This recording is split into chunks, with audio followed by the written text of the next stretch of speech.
सासू माँ बदल गई। कहानी उस घर की है जहाँ बहू और बेटी को एक माना जाता था, लेकिन फिर अरे शिखा बेटा, तू रसोई में क्यों घुसी रहती है? जा, रोटी मैं बना लूंगी। नहीं नहीं माँ जी, आप बैठिए, बस सारा खाना बन ही गया है। श्वेता को बोल देती हूँ, वो खाना लगा देगी सबका। सॉरी भाभी, मेरे पास वक्त नहीं है। माँ, मुझे पैसे देना, पार्लर जाना है। हाँ हाँ चली जाना, भाभी को भी ले जाना। वो भी जाने को बोल रही थी पार्लर, पर पहले ना मदद कर दे उसके खाना लगाने में। देख माँ, वो बहू है, उसे बहू रहने देना, इतना सर पर मत चढ़ा भाभी को। श्वेता, ज्यादा मत बोला कर। बहू और बेटी में कोई फर्क नहीं होता है। जा जाकर काम कर। ननद को माँ का भाभी से इस तरह प्यार करना बिल्कुल अच्छा नहीं लगता। वो बार बार किसी न किसी तरह माँ को भाभी के खिलाफ भड़काती रहती, लेकिन कोई फायदा ना होता। एक रोज, अरे बेटे किशन, जा बहू को कहीं घुमा कर ला, सारा दिन घर में काम करती रहती है। हाँ हाँ माँ, हम लोग जा रहे हैं ना गोवा। अच्छा जी, भाभी ने तो हमें बताया भी नहीं।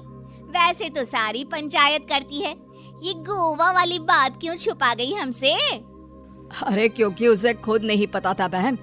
मुझे टिकट सस्ती मिल रही थी तो मैंने बुक कर दिया। हाँ शिखा, पैकिंग कर ले, संडे हम जा रहे हैं गोवा। दोपहर में शिखा पैकिंग कर रही थी कि सास आ जाती है। ये क्या बहू, साड़ियाँ? अरे गोवा जा रही है घूमने या फिर शादी में मायके हैं? माँ जी, ऐसा कुछ है ही नहीं, समझ में नहीं आ रहा क्या रखूं कपड़े में। अरे तेरी और श्वेता की साइज तो एक ही है, उसके कुछ मॉडर्न कपड़े ले ले, आकर लौटा देना। हाँ माँ जी, ये ठीक रहेगा।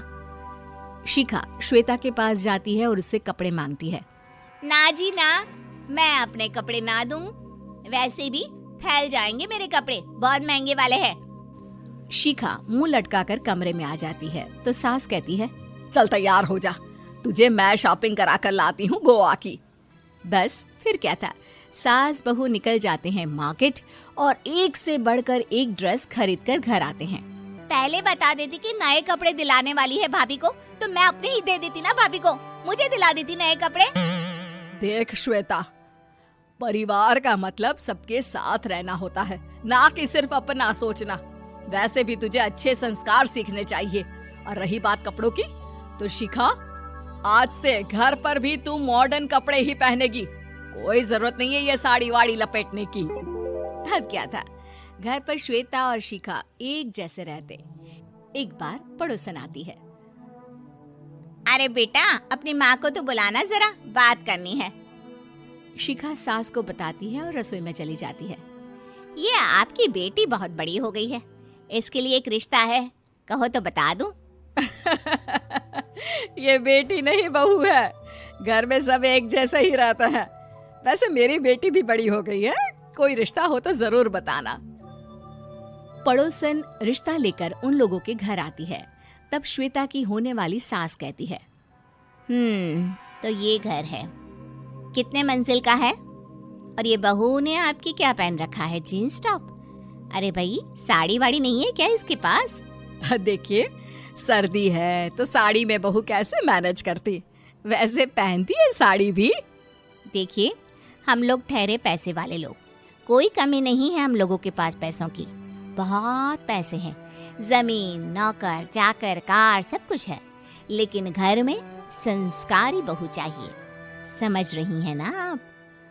सास कुछ कहती कि श्वेता बोल पड़ती है, हाय रे, नौकर चाकर से लेकर जमीन, कार, पैसा, हाँ, मुझे रिश्ता मंजूर है मुझे। अरे रुक जा श्वेता, मैं बात कर रही हूँ ना। देखिए, हम लोगों के घर इतनी आजादी नहीं मिलेगी। अरे हाँ कर देना माँ, हाँ कर दे जल्दी से। सास क्या करती, बेटी की शादी ऐसे घर में कर देती है जहाँ ना उनके विचार मिलते हैं और ना ही आचार।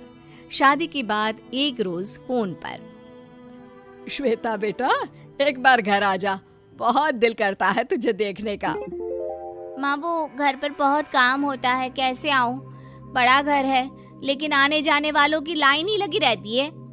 बेटा मैं तो जानती थी उस घर का हाल, लेकिन तू ही नहीं मान रही थी। माँ देख, हर घर का यही हाल है। तेरी बेटी को यहाँ घूंघट हटाने की परमिशन नहीं है और एक तरफ भाभी स्कर्ट पहनकर घूम रही है।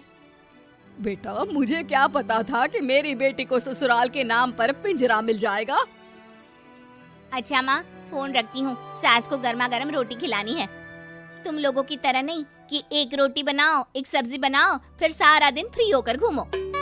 सास फोन तो रख देती है, लेकिन सोच में पड़ जाती है कि एक तरफ बेटी जिसे कोई आजादी नहीं, वहीं दूसरी तरफ बहू जिसे देखकर लगता ही नहीं कि उसकी शादी भी हुई है।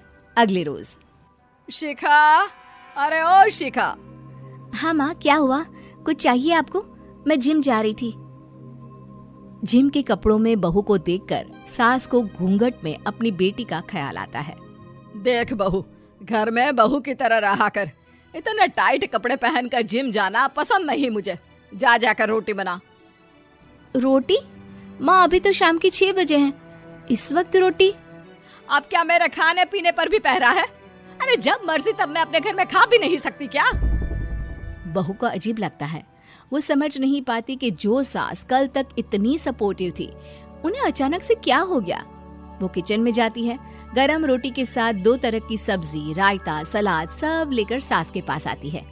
माँ जी, खाना। इतना सारा खाना? राक्षस समझा है क्या मुझे? रोटी मांगी थी मैंने गर्मा गर्म बस। पर माँ जी, रोटी खाती किससे आप? सब्जी तो बनानी थी ना। अरे भूख मर गई मेरी तेरी बहस से। जा जाकर काम कर, अंदर पूरी रसोई साफ कर। बहू अंदर चली जाती है। थोड़ी देर में श्वेता घर आती है। अरे शिखा, जल्दी से चाय ला, पकवान बना, मेरी बेटी आई है। अरे नहीं नहीं माँ, ड्राइवर बाहर खड़ा है। मैं तो घर का कोई सामान खरीदने के बहाने यहाँ आ गई हूँ, मुझे जाना होगा। अरे बेटा, पर कितने दिनों बाद देख रही हूँ तुझे, रहने आ जाना 2-4 दिन के लिए। आ जाऊंगी माँ, जब मेरी सास मरेगी तब। मैं तो रोज मन्नत मानती हूँ कि मेरी सास मर जाए तो अच्छा है। अच्छा चल, जा रही हूँ माँ। हे भगवान, कैसे कैसे दिन देखने पड़ रहे हैं मेरी बेटी को। सास अंदर जाती है, जहाँ श्वेता की जिम वाली सहेली का फोन आया होता है। क्या बात है, आज जिम नहीं आई? अरे पता नहीं यार, आज माँ को क्या हो गया अचानक। पर खैर कोई नहीं, लगता नहीं कि मैं अब जिम आ पाऊंगी। शिखा स्पीकर पर बात कर रही थी, जिसे सास सुन रही थी। यार ये सास ना होती ही ऐसी है। मैं तो कहती हूँ बुढ़िया जल्दी मरे और तू आराम से जिए। शिखा को सहेली की बात पर गुस्सा आ जाता है। माँ के मरने की कौन सा बच्चा दुआ मांगता है मोहिनी? आगे से ऐसी बात मेरे सामने मत करना। हमारे घर की शोभा ही माँ है। क्या हुआ जो थोड़ी सख्ती दिखा रही है? उसमें भी कोई ना कोई उनकी भलाई ही होगी। मैं तो कहती हूँ भगवान मेरे जैसी सास सबको दे, जो सिर्फ माँ की तरह है। सास वाली तो कोई बात ही नहीं है उनमें। सास ये बात सुन रही थी। उनकी आंख में आंसू आ जाते हैं कि क्यों वो बेटी की किस्मत में बहू को भी भागीदार बना रही थी।